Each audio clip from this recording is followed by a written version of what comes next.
Kwa nini tuwe watakatifu? Kwa nini tuwe watakatifu? Kwa sababu tunahitaji tufanane na baba yetu. Tunahitaji tufanane na baba yetu au Mungu wetu. Funguke kwanza kitabu cha Yohana 1:12. Afu wakati huo mwingine anafungua kitabu cha waraka wa kwanza Petro sura kwanza mstari wa 15 na 16. Yohana 1:12. Bali wote waliompokea aliwapa uwezo wa kufanyika watoto wa Mungu.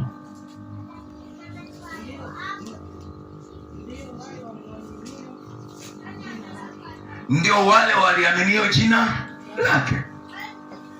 Kwa hiyo waliompokea Kristo, waliompokea Yesu na wakaliamini jina lake, wanafanyika kuwa watoto wa Mungu. Kwa sababu kwenye Yohana sura ngapi anasema tunazaliwa mara ya pili. Tumezaliwa katika mwili, lakini mtu anapompokea Kristo anakuja kuzaliwa mara ya pili. Nikodemo akaenda usiku akamwambia mwalimu, inawezekanaje kuzaliwa mara ya pili? Si ndio alimuuliza hivi? Inawezekanaje kuzaliwa mara ya pili? Kuzaliwa mara ya pili ndiko kule ambako unazaliwa, unakuwa mtoto wa Kristo, unakuwa mwana wa Mungu sawa sawa.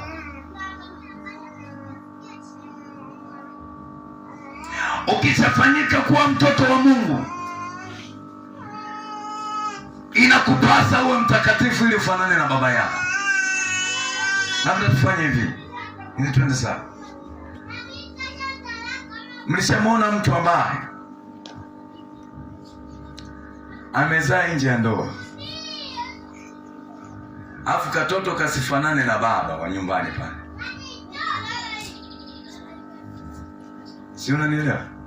Yaani ni mwanamke ameolewa, na baada ya kuokoa ameolewa, wamezaa watoto wawili au watatu, afu mama kwa bahati mbaya au kwa tamaa zake akaenda nje akapigwa mimba, akarudi akamsakizia baba wa nyumba kwa haka ni katoto. Halo. Alafu miezi 9 inafika, katoto kanazaliwa, kana sura kama mzungu fulani au kama mchina hivi. Alafu kwenye familia hakuna mchina, hakuna mzungu. Vipi? Baba wa nyumba patachimbika? Patachimbika. Kinachosababisha pachimbike nini? Mchina. Mchina ndio ameleta tatizo, mzungu ameleta shida. Hata akijaribu kuangalia mabibi waliotangulia, haoni hata mahali pa kufanana. Ndipo hapo utasikia, hata kama atafanya jambo, utasikia kwenye matumizi anaanza kukatenga. Atanunulia watoto mavazi kale kanaosaulika. Shida inayosaulika nini? Kwa sababu haka katoto hakafanani, haka katoto hakalingani. Kwa hiyo kanakosa stahiki zake, hafate kwa baba yake. Maana baba ndiye aliye na majukumu ya kuhudumia familia. Baba ndiye aliye na majukumu ya kugawa mambo yote yanayohusiana na familia. Sisi baba yetu ni Mungu. Na ndio maana tunasema tunahitaji tuwe watakatifu ili ya kwamba tufanane na nani? Tusiwe na baba wa kambo, ili ya kwamba isiletee shida. Mungu anavyotaka kufanya jambo, asiwe na mashaka na wewe, asiwe na wasiwasi na wewe, aone na wewe unastahili. Unajua kuto kufanana kuna shida sana. Mnajua hivyo? Kama mwelewe, subiria siku kiwake kwenye nyumba yako ndio utaelewa. Kuto kufanana kuna shida. Wakikukalisha tu huyu mtoto wewe anafanana, tupe mwongozo. Anafanana hafanani kwenye ukoo wetu. Wanaangalia kwa babu, kwa mjomba, kwa shangazi hakuna. Utasikia, utatuambia. Usiombe yakukute mzee, ndugu yangu. Utasikia kama mbingu imeshuka imekufunika. Kumbe hujafunikwa na mbingu, ila ni changamoto imekukuta. Hapo unaona kila mtu ni mbaya. Nini shida? Kwa sababu ni hajafanana. Maneno yanaongezeka, yanakuwa mengi. Hafanani. Wote waliompokea aliwapa uwezo wa kufanyika wana wa Mungu. Na kama tumepewa uwezo wa kufanyika wana wa Mungu, na Mungu wetu ni mtakatifu, lazima tuwe watakatifu. Petro, soma hiyo. Waraka wa kwanza wa Petro sura kwanza 15-16. Anasemaje? Bali kama yeye aliyewaita alivyo. Weka koma. Anasema hivi, kama yeye aliyetufanyaje? Kwa lugha nyingine tungesema yeye aliyetuzaa, yeye aliyetuumba, si ndio? Alivyo mtakatifu. Endelea mtumu. Iwe watakatifu. Na nyinyi pia jinsi alivyo baba yenu, na nyinyi ndivyo muwe katika mwenendo wenu wote. Muwe watakatifu katika mwenendo wenu wote. Kwa maana imeandikwa, mtakuwa watakatifu, mtakuwa wa kufanana, kwa kuwa mimi ni mtakatifu. Kwa kuwa mimi ni mtakatifu. Tutafanana na Mungu jinsi alivyo yeye. Kufanana, ukifanana, mtoto akifanana na baba vipi? Halo? Vipi mtoto akifanana na baba? Kuna kwenda na maswali? Likipita tu hapo, huyu mtoto huyu wa Efeso. Hata kutembea huyu mtoto wa Efeso mwenyewe yamkini yuko Ipogoro hajaongozana na mtoto, lakini tembea tu huyu mtoto wa Efeso huyu. Haina shaka. Nikakutana na Zama mwezi wa 12 mwaka juzi. Nikaenda na kijana wangu Agano. Nimefika pale, wazee wakapiga, wakaangalia. Bwana ndogo, huyu mtoto anafanana na nikasema wazee tulieni hivyo. Dada amekazana, anaangalia, anakosa majibu. Blaza anaangalia, anakosa majibu. Shemeji angalia, anakosa majibu. Wakamwita mzee, mama, tusaidie huyu bwana mdogo. Huyu mtoto anafanana na nani? Mama ndiye anamaliza utata kwamba huyu mtoto anafanana na fulani. Lakini kwa akili ya kawaida, usije ukaleta maswali mbele za Mungu kwa kutokufanana na Mungu wako. Usije ukaleta maswali kwenye jamii kwa kutokufanana na Mungu wako. Mungu aliyekuumba wewe ni mtakatifu. Mungu aliyekuumba wewe, yeye ana sifa moja ya utakatifu. Mahali popote akipita, watu wanamtambua kwa jinsi alivyo, na watoto wake watatambulika kwa jinsi tulivyo. Haiwezekani Mungu akawa mtakatifu halafu sisi tukawa sio watakatifu. Haiwezekani baba akawa Mwafrika halafu mtoto akazaliwa mzungu. Mama Mwafrika, baba Mwafrika, halafu bahati mbaya akazaliwa mzungu. Hapo tumepigwa. Hapo tumefanyaje? Tumepigwa.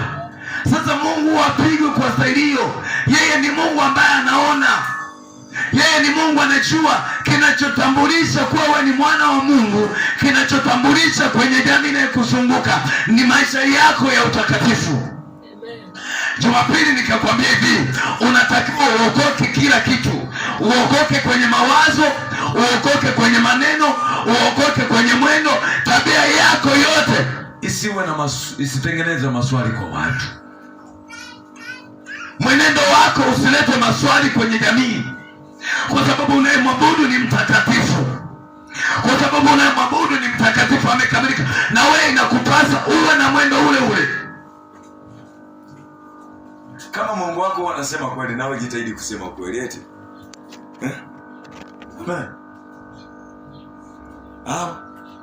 Kama Mungu wako anaongea ukweli, na wewe jitahidi kusema kweli. Kama Mungu ana tabia za ajabu ajabu, na wewe usio na tabia za ajabu ajabu, unafanya mabaya, unamzalisha baba yako. Amen. Unamzalisha nani? Baba yako. Sasa baba yako astahili avunjiwe heshima kwa jambo lolote lile kwa ajili yako, iwe kwa kusema kwako, iwe kwa kutenda kwako, iwe kwa kuona kwako, uonekane umekuwa kielelezo. Petro akafanana na Yesu mpaka tu kila kitu. Kuongea anafanana na Yesu, kutembea anafanana na Yesu. Watu walijiuliza, si walisema wewe jamaa wewe ni mwanafunzi wa Yesu? Yaani haina haja ya kujiuliza, kwa sababu amefanana na wewe. Kuna maeneo unaenda ukiwa na sura ya kimungu, watu hawaulizani na wewe, na wewe umeokoka, na wewe ni mtakatifu. Mtu mmoja akanisimulia hivi, akanambia hivi, bwana, kuna binti moja tulikuwa naye kanisani, lakini nikaamua kumuuliza swali, na wewe umeokoka? Ni binti anafanya huduma zote za kanisani, lakini kwenye swali hilo akaruka akasema, mchungaji, mimi sijaokoka. Mchungaji akamwambia, umejibu vema kabisa, kwa sababu tabia na mwendo wako ni vitu viwili tofauti. Unaenda kanisani ni kweli, lakini bado haujawa mtoto wa Mungu. Ni kweli unafanya mambo mengi, lakini bado haujawa familia ya kimungu, kwa sababu familia ya kimungu wanatambulika na Mungu. Anapopita anawaangalia watoto wake, anaona wote wako hapo. Na ndio maana akasema, jicho langu linakimbia duniani mote likiwatazama wema na waovu. Lakini akaongeza akasema, ili kuwapatia haki watakatifu. Kwani ni jicho la Bwana linakimbia kuangalia wenye haki, kwa sababu wenye haki ndio watakatifu. Wenye haki ndio wanaofanana na Mungu, na Mungu hawezi akanyamaza watoto wake wanavyohangaika. Una watoto wanahangaika na wewe upo hivi, utaona sawa na mnafanana? Hata kukataa unaona aibu, hauna mtu wa kumsingizia. Ongeza, tunakuwa watakatifu ili kumpa nafasi Mungu. Tunakuwa watakatifu ili kumpa nafasi Mungu ya kukaa ndani yetu. Hapa naomba uziandike hizi tatu, hizi mbili, alafu tuchanganye tu. Kwa watakatifu ili kumpa nafasi Mungu ya kukaa ndani yetu.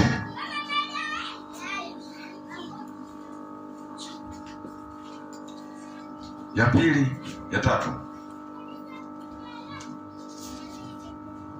tunakuwa watakatifu ili kumruhusu Mungu kutembea katikati yetu.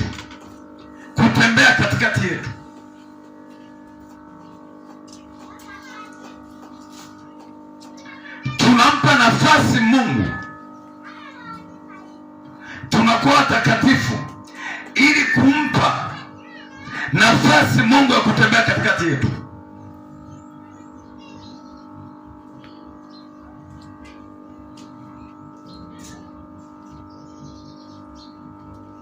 Umeandika au nizirudie?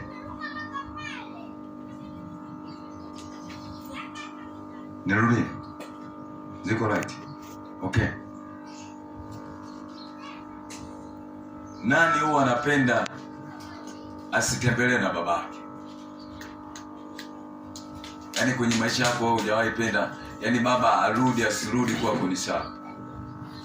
Wale ambao wamelelewa na baba zao, yaani baba yupo hajafa, lakini kipindi cha uzima wake baba awepo asiwepo hauna shida na baba. Halo? Yesu asifiwe. Yesu asifiwe. Wangapi wamelelewa na wazazi wote wawili? Okay. Wamelelewa na wazazi wote wawili. Nani mzazi wake alikuwa mtu wa kusafiri safiri? Baba.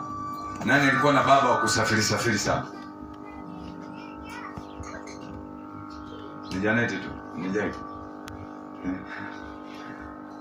Okay. Nani alikuwa anajisikia upweke baba akiondoka?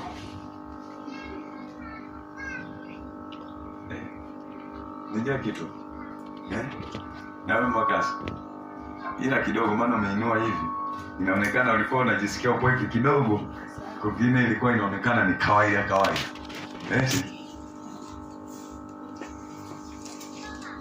Huyo alikuwa anajisikia upweke. Ambaye alikuwa anajisikia amani hayupo. Yaani baba akiondoka safi, mtu anashangilia kabisa, baba leo ameondoka. Hapana. Mimi najua kuna kina baba mzee ni wakali. Wale kina baba wakali kwenye familia zao. Kipindi ametangaza kuondoka, watoto wanatangaza sherehe. Bora baba leo ameondoka, tupumzike kidogo, makofi. Bora baba leo ameondoka kidogo, tupumzike, kukaripiwa.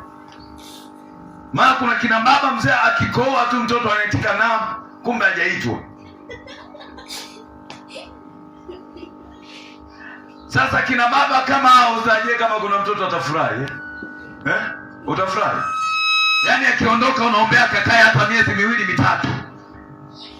Ili ya kwamba pumzike. Sasa Mungu yeye ni baba mwenye upendo. Yuko tofauti sana na mababa wa kidunia. Hata kama mababa wa kidunia wana upendo, lakini upendo alionao Mungu ni zaidi ya vile wazazi wa kidunia wako nao.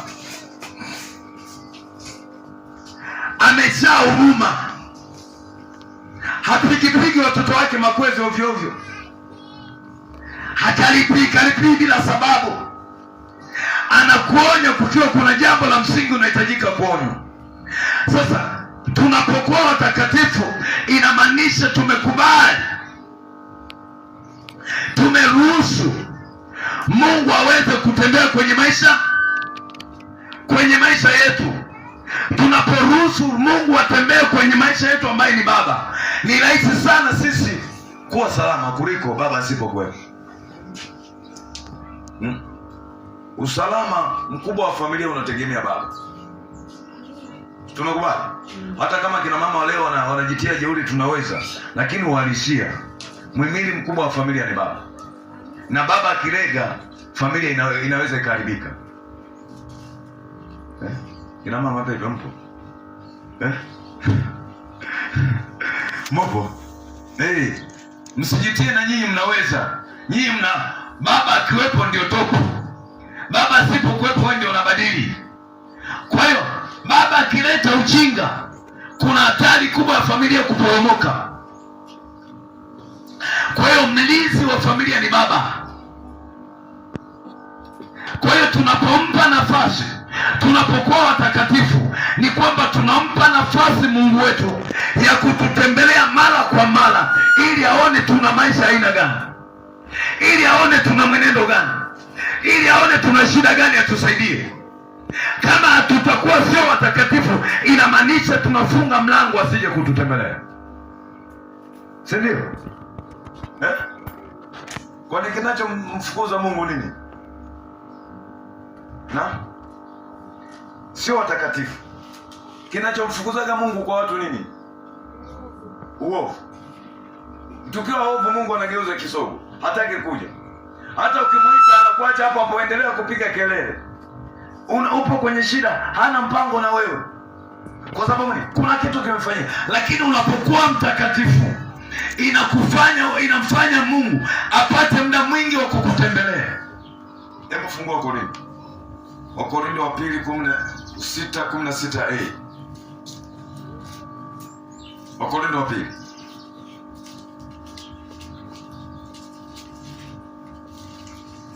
Mapatano gani kati ya hekalu la Mungu na sanamu?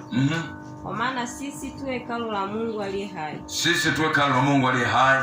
Kama Mungu alivyosema ya kwamba. Kama Mungu alivyosema kwamba. Nitakaa ndani yao. Nitakaa ndani. Na kati yao nitatembea. Na kati yao nitatembea. Nami nitakuwa Mungu wao. Nami nitakuwa Mungu wao. Nao watakuwa watu wangu. Nao watakuwa ni watu wangu. Umemsikia hapo nani? Umemsikia Paulo anavyosema? Anasema hivi, sisi tu hekalu la Mungu, na Mungu anakaa ndani yetu, na katikati yetu atafanyeje? Atatembea. Kinachompa nafasi Mungu ya kutembea katikati yetu ni ile hali ya utakatifu ambayo tuko nayo, ni ile hali ya usafi ambayo tuko nayo. Mahali palipo na machafuko, watu wa Mungu, Mungu atembei. Mahali palipo na machafuko, Mungu ashuki. Hata tungeliomba usiku na mchana, kama hatujatengeneza, kama hatujajisafisha, tutakuwa tunafanya kazi bure. Yeye anasubiri aone kuna watu watakatifu. Akishaona kuna watakatifu, anakuja katikati yetu, anatembea kwenye ibada zetu, atatembea kwenye maombi yetu, atatembea kwenye Bible study, atatembea, kwa sababu wako watakatifu, watoto wake. Hicho ndicho kinampa nafasi Mungu. Sikiliza, watu wanaoisha Joshua amewaruhusu waende vitani, wanaenda kupambana. Joshua hakuzoea kupigwa. Joshua hakuzoea kupigwa na maadui. Joshua alizoea kushinda kwenye kila vita. Yaani kila vita anayoona Joshua mbele yake, yeye alikuwa anajua ni jambo moja, kushinda. Hajawahi kujua kushindwa. Siku imetokea ameanza kupigwa, amewatuma askari, nendeni mkapige vita. Wanarudi askari wameuawa wengi. Anajiuliza, Mungu ni kwa nini? Anajua ni bahati mbaya wamepigwa, wacha wapande tena. Wanatuma jeshi jingine, nendeni mkapambane. Wanarudi wamepigwa. Joshua analia magotini pa Bwana, anamwambia Bwana, ni kwa nini? Ni kwa nini tunapigwa? Ni kwa nini askari wangu wanaangamizwa? Ni kwa nini? Anajiuliza. Bwana anamwambia kuna uovu umesimama katikati yenu, na ndio maana na mimi nimeondoka katikati yenu, na ndio maana na mimi siendi pamoja na nyinyi, na ndio maana sitembei pamoja na wewe kwenda vitani. Nimekaa mbali kwa sababu kuna shida. Joshua anasema, ni nini kimefanyika? Ni jambo gani limefanyika kwa Wanaisraeli? Anamwambia, kuna wizi umefanyika. Hasema kuna wizi umefanyika. Kusanya wana wa Israeli wakusanyike. Akawakusanya Israeli kabila zote 12. Anawauliza wana Israeli, kuna jambo gani limefanyika? Kuna kitu gani kimetendeka kisichokuwa sawa? Akauliza kabila moja baada ya jingine. Anakutana na Akan ambaye ndio amefanya wizi. Ameiba fedha, ameiba dhahabu, ameiba vitu mbalimbali, amefukia kwenye nyumba yao. Halafu mazala hapati yeye peke yake, linapigwa kanisa. Sio kanisa Israeli. Leo tunaporuhusu uovu utembee, tunaporuhusu uovu ukawepo, tunamaanisha tunamtoa Mungu nje ya kanisa letu. Tunamtoa nje Mungu ya kanisa, kwamba kwenye ibada zetu wala usitembee, kwenye ibada zetu wala usiwepo. Hata tukiimba, wewe kaa pembeni. Ndipo hapo tunasikia ukame, ndipo hapo tunaona neema ya Mungu haipo, ndipo hapo tunaona ni ukame na shida zimetawala. Hata tukimwomba Mungu ponya, hata tukimwomba Mungu fungua watu, hakuna watu wanafunguliwa, kwa sababu kuna shida. Watu wamekuwa na ucha. Lakini tunapokuwa watakatifu, tunampa nafasi Mungu, anatembea. Utasikia wagonjwa wakifika wanafunguliwa, kwa sababu yeye anatembea katikati yetu. Akitembea mahali hapa, unasikia watu wanaokolewa bila kushuhudiwa, kwa sababu yeye anatembea. Fungua Mwanzo kwanza. Fungua Mwanzo 3:8. Anasemaje? Mwanzo 3:8. Muone rafiki yako Adamu. Uone Mungu alivyokuwa anafanya.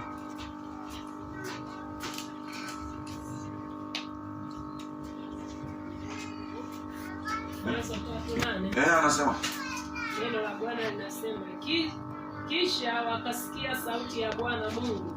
Kisha wakasikia sauti ya Bwana Mungu Akitembea bustanini. Anatembea bustanini, mahali ambapo pako na utukufu, mahali pale ambapo Mungu amepachagua watembelee watu wake.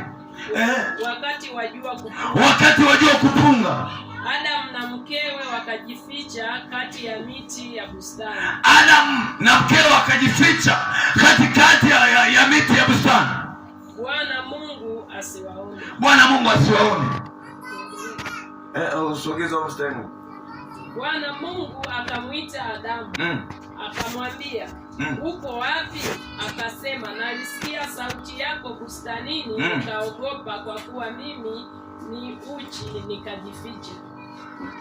Anaweka kama mtomo. Yesu asifiwe. Amen. Yesu asifiwe. Amen. Bwana amuitikia hata amina. Mweke biti la kusifu tuanze kusifu sasa. Bwana Yesu asifiwe. Amen. Kama umechoka tunasifu. Tuko nyumbani mwa Bwana, maana Biblia imesema wana amani nyingi waishikao sheria ya Bwana wala hawana la kuwakwaza. Tuko nyumbani mwa Bwana, tunajisikia furaha. Daudi anasema nalifurahia waliponiambia na twende nyumbani mwa Bwana. Maana nyumbani mwa Bwana kuna amani. Nyumbani mwa Bwana kuna furaha. Nyumbani mwa Bwana kuna uponyaji. Nyumbani mwa Bwana kuna kila kitu. Umemwona ndugu yako Adamu? Umemwona ndugu yetu Adamu? Amen. Adamu amewekwa eneo zuri la bustani, eneo ambalo limejaa utukufu. Sio utukufu wa kutafuta, utukufu upo. Tofauti na hapa kanisani tunautafuta utukufu ushuke. Lakini Edeni Adamu alikuwepo kwenye bustani ya Edeni ambayo iko tayari na nini? Na utukufu. Mahali palipo na utukufu ni mahali Mungu amepachagua na akaweka watu wake, na watu walioweka ni watakatifu. Mahali palipo na utukufu wanakaa watakatifu, si ndio? Watu wa Mungu. Mbona kama mnanifukuza? Mbona kama mnanifukuza nisiendelee? Maana haya masomo haya siku hizi hawapendi watu. Masomo ya utakatifu sasa hizi hawapendi. Wanapenda tu tunahubiri injili fulani hivi. Sasa Mungu sasa hizi ananiambia fanya ninachokitaka mimi, sio wewe unachokitaka. Maana na wewe unaweza kuwa miongoni mwa watu wa kuikosa mbingu ukifanya unachokitaka. Sasa hizi injili hizi kwa kweli tunajikaza tu kisabuni. Lakini wenyewe sinakuwa ni changamoto. Ila hapa tungepiga injili fulani hivi. Hapa ungesikia amen. Amen. Amen. Yaani amchoki ningekuwa nasikia tu amen nyingi sana. Si ndio? Inaona unavuka. Hakuna jambo linashindikana mbele za Bwana. Mambo yaliyofanyika kuwa magumu yanawezekana. Huko Yesu anayeweza, utasikia amen zinakuwa nyingi. Utasikia na waliokuwa wamelala wanaamka amen na vigelegele. Huu mwaka unaenda kujenga nyumba. Huu mwaka unaenda kukutana na watu ambao hujawahi kukutana nao. Wanakupa fedha za kutosha. Huu mwaka unaenda kuinuka kama mtu uliopandwa kando ya vijito, hautanyauka. Lebebebeseke. Aya. Utasikia ngoma huko zimeitika. Sema baba, asema baba. Haleluya. Yaani mnanisaidia na kusema haleluya. Lakini hapa kwenye utakatifu mchungaji jipambanie na roho.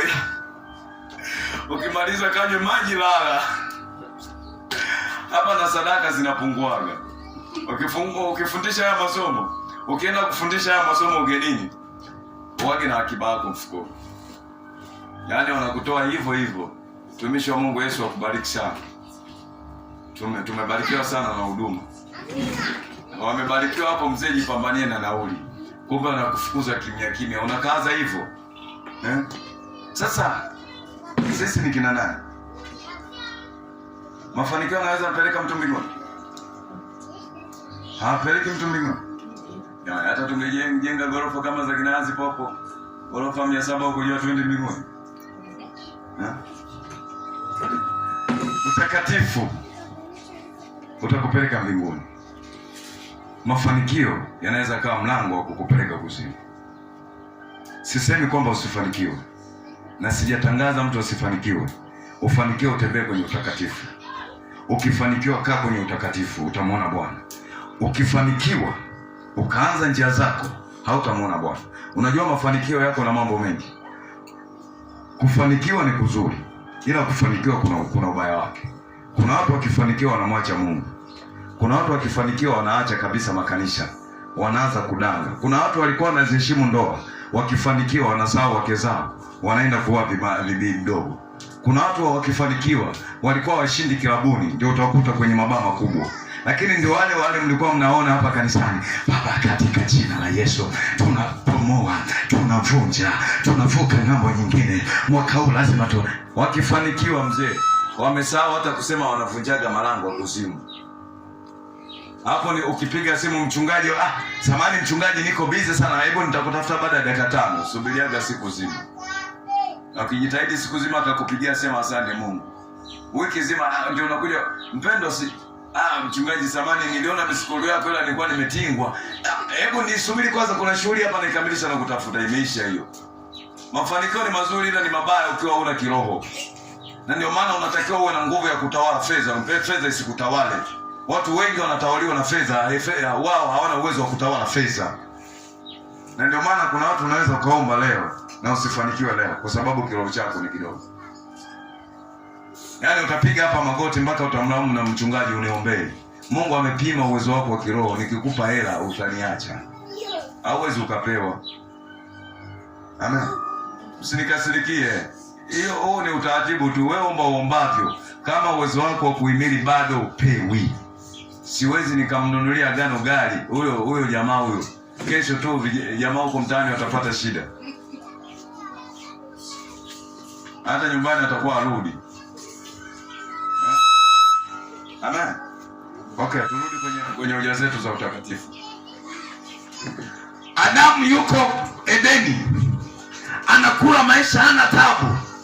Na kwenye ile bustani Mungu alifanya kawaida ya kutembea kila maliziaga. Mungu alikuwa anatembea kila siku.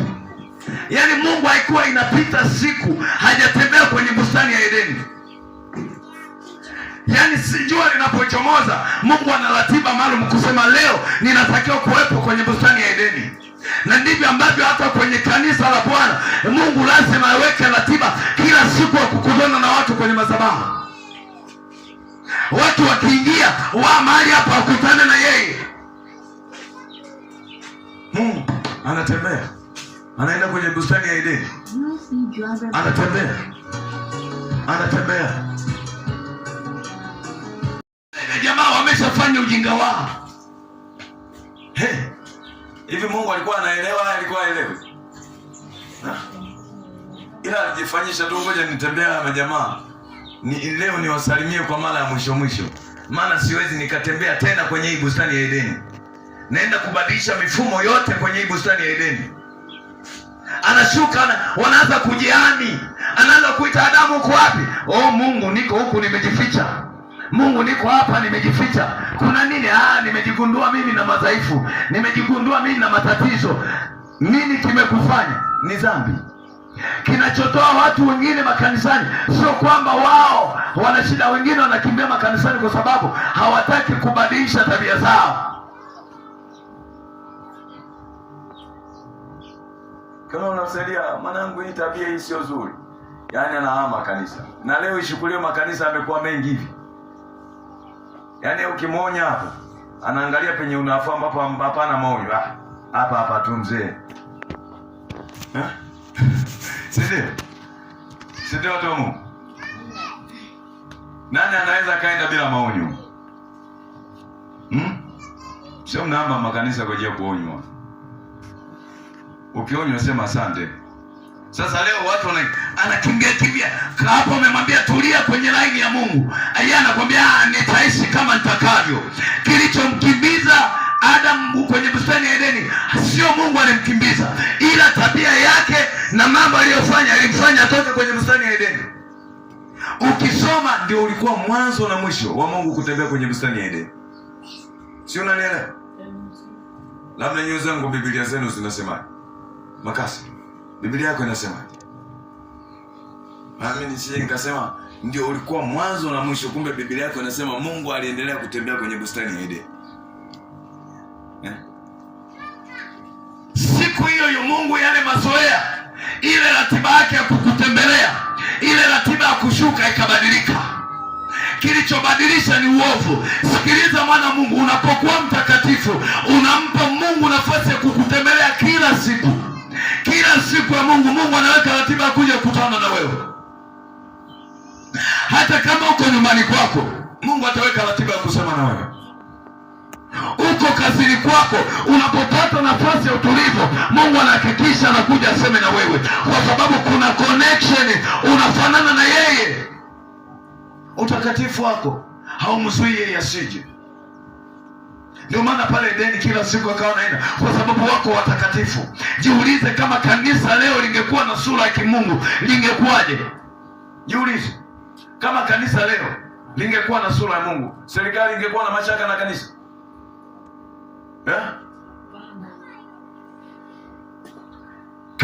Serikali singekuwa na mashaka, lakini kanisa limetia madoa. Ndio maana hata serikali inafika mahali inajiuliza, kwa nini? Hii ni kanisa au ni wajanja?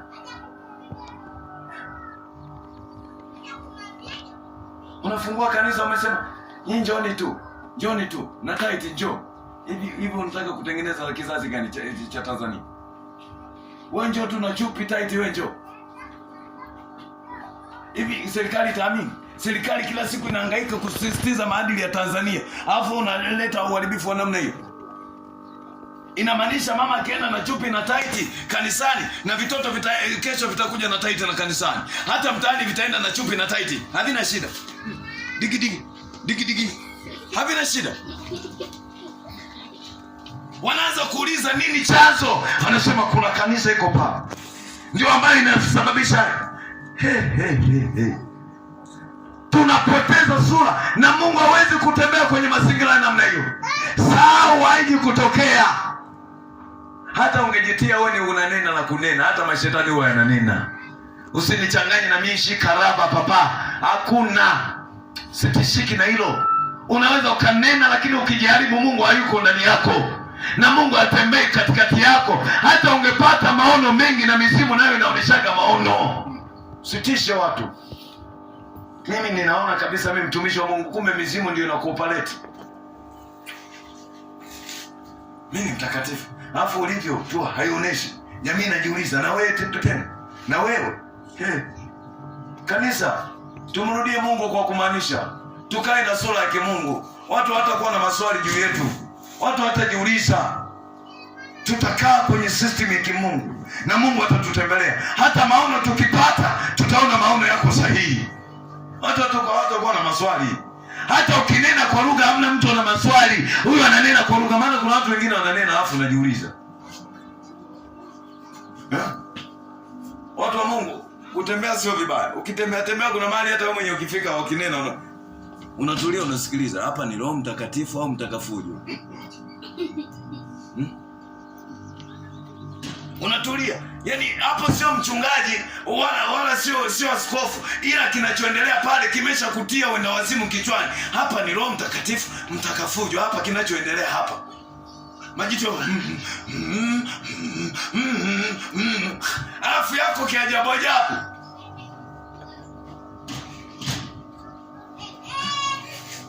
Yaani utashangaa tu masaa yanakata. Wako uchi. Mnaita nani hapo kama sio mizimu hii? Tokeni mwende huko mkatengwe. Yesu anahitaji kanisa takatifu, ili ya kwamba tutembelee, ili ya kwamba tushukie kila wakati. Lazima tuwe na utakatifu.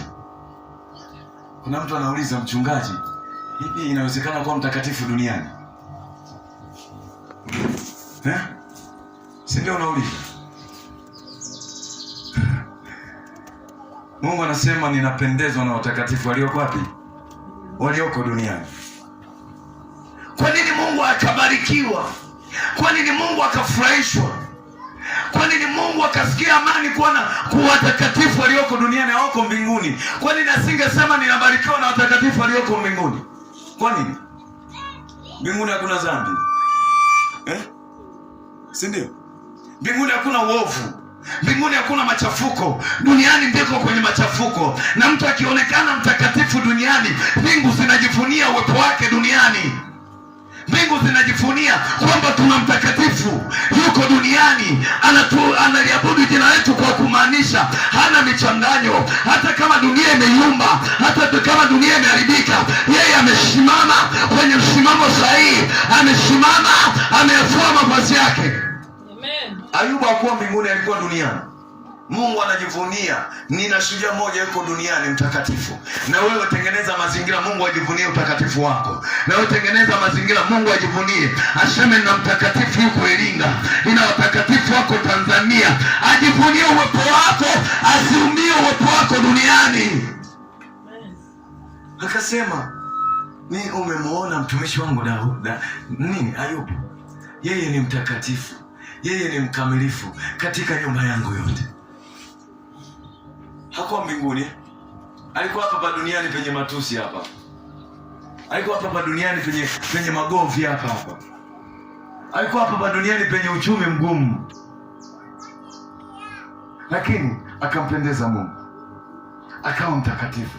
Akafua mavazi yake, akatakasa. Anataka kuwa mtakatifu. Na Mungu akawa anamtembelea. Pamoja na kuwa Ayubu hakuwa anajua kinachoendelea, kuwa Mungu anamtembelea, lakini kumbe Mungu akiwa mbinguni kila wakati anamtembelea, anamtazama Ayubu. Anamtazama Ayubu. Na ndio maana siku hiyo akakutana na shetani, anamwambia umemwona? Inamaanisha Mungu alikuwa anapita kila siku, anaona mwendo wa Ayubu. Ndio maana anasema umemwona. Leo wewe Mungu anasemaje juu yako? Na wewe Mungu amesema umemwona mtumishi wangu? Au anafadhaika, huyu dada huyu ananitia udawazimu, huyu mama huyu anachanganya, mara ananiita, mara anatukana watu, mara ananiita, mara anapiga watu, mara ananiita, mara anafanya mambo ya ajabu. Kufanya zina haoni shida. Unajua leo watu haoni shida kufanya zina. Anafanya zina alafu kesho anakuja kanisani. Yesu atusaidie. Mpe Yesu nafasi ya kutembea kwenye maisha yako. Yaani fanyika kuwa rafiki wa Mungu. Tafuta kuwa rafiki wa Mungu. Na urafiki wa Mungu unapatikana kwa kuwa mtakatifu.